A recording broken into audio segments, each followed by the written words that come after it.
जय हिंद प्यारे साथियों, आज की इस वीडियो में हम लोग चतुर्थांश का क्षेत्रफल ज्ञात करना सीखेंगे। इससे बोर्ड के एग्जाम में एक दो बार क्वेश्चन पूछ चुका है। क्या मालूम नेक्स्ट बार के एग्जाम में आपसे यही क्वेश्चन पूछ ले या इसी टाइप के पूछ ले, इसलिए पढ़ना आपके लिए बहुत जरूरी है। इसलिए आप लोग 5 मिनट जरूर दीजिएगा इस क्वेश्चन के ऊपर, ताकि आपका कंसेप्ट आराम से क्लियर हो सके। ठीक है, चलिए आइए हम लोग सबसे पहले सीखेंगे, उसके बाद की बाद में करेंगे।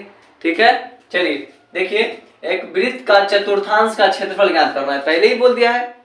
देखिए, चतुर्थांश का मतलब होता है एक वृत्त है, उसको 4 पार्ट में आप बांट दीजिए और उसके एक अंश का क्षेत्रफल निकालना है। जैसे 3 अंश को छोड़कर के एक अंश का क्या करना है, क्षेत्रफल निकालना है। वही क्या कहलाता है, चतुर्थांश कहलाता है। ठीक है, इसी का किनारे वाले भाग, जिस चीज से वृत्त बना होता है उसके किनारे वाले भाग को ही परिधि बोलते हैं। क्या बोलते हैं, परिधि।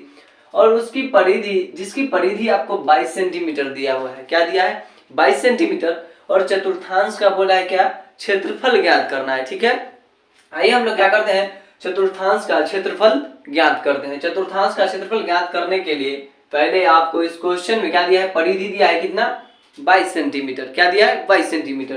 तो आपको बता दें, वृत्त की जो परिधि बराबर सूत्र होता है, क्या होता है, वृत्त की परिधि बराबर जो सूत्र होता है, क्या होता है, वृत्त की परिधि आपको कितना दिया है, 22 सेंटीमीटर। ठीक है, 22 सेंटीमीटर लिख दिए।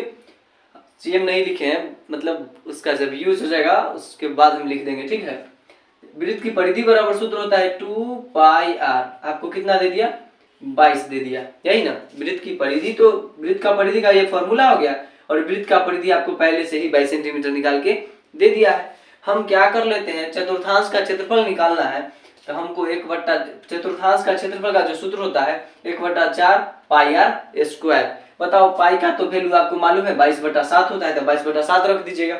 लेकिन आप r कहाँ से लाइएगा, तो इसी के अंदर से क्या करेंगे, हम r ज्ञात करेंगे। तो क्या करेंगे, 2 और पाई के बीच में गुना का संबंध है, बराबर के उधर जाएगा तो भाग में गया, 2 को क्या कर दिए, भाग में भेज दिए। तो क्या होगा, कटेगा, 2 1 2, 11 दूनी के 22, यानी कि आपका पाई r बराबर क्या बच जाएगा, 11 बचा। बटे में 1 तो छुपा रहता है। अब क्या करेंगे आगे, पाई और r के बीच में किस चीज का संबंध है, गुना का संबंध है।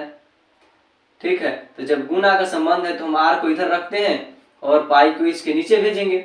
11 के नीचे कुछ नहीं था, 1 था, पहले आपको मालूम है ना, 1 था। और पाई का वैल्यू आपको मालूम है क्या है, होता है, पाई का जो वैल्यू होता है 22/7 होता है। ठीक है, जब आप इसको पलटिएगा तो गुना में जाएगा, तो क्या हो जाएगा, 11। 11 के नीचे आपको मालूम था ना, क्या आया था, 1। 11/1 गुना में इसको बदल दिए तो 7 ऊपर जाएगा और 22 नीचे आएगा। 11 1 11, 11 दूनी के 22, यानी आपका जो वैल्यू आया 7/2 आया।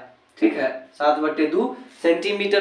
किस चीज का, इसको जब काटिएगा तो r का वैल्यू 3.5 सेंटीमीटर आपका क्या निकला, r निकला। अब क्या करेंगे, चतुर्थांश का क्षेत्रफल ज्ञात करेंगे। सूत्र जानते हैं 1/4 पाई r स्क्वायर। सबसे पहले आपको ये करना बहुत जरूरी है, परिधि बराबर सूत्र लिख के 22 सेंटीमीटर लिखे, 2 था इधर गुना में, बराबर के उधर भाग में कटा, फिर पाई क्या था आपका, गुना में था, बराबर के उधर भाग में गया। पाई का मान 22/7 होता है, तो भाग में गया था पाई, तो पलटेगा तो गुना में जाएगा। तो 7 जो था नीचे में था तो वो ऊपर से गुना हुआ और 22 नीचे हो गया। ठीक है, अब देखिए 11 कहीं 11 दूनी के 22, यानी 7/2। जब 7/2 को हम लोग काटते हैं तो क्या आता है, 3.5 सेंटीमीटर। ठीक है, अब हम लोग चतुर्थांश का क्षेत्रफल बराबर सूत्र लिख दिए हैं। अब क्या करेंगे, इसी सूत्र के बदौलत हम लोग बना देंगे 1/4 का 4, दोनों के बीच में गुना का संबंध, पाई का वैल्यू 22/7, देखिए वहां पर लिखा हुआ है। फिर पाई और r के बीच में गुना का संबंध, और फिर है r का स्क्वायर, यानी कि r कितना आया है अपना 3.5, और इसी का तो क्या बोला है, स्क्वायर बोला है। तो 1/4 के 4 गुना के गुना 22/7 का 7, और जब 3.5 का स्क्वायर कीजिएगा तो 7 हो जाता है। कितना हो जाता है, 7 हो जाता है। आपको मालूम है ना, 7 से 7 गया, 2 दूनी के 4, 11 दूनी के 22, आपका आंसर 11 क्या आया, 2 आया। ठीक है, अगर हम इसको और काटे तो क्या आएगा, 5.5 आएगा। ठीक है, और सेंटीमीटर।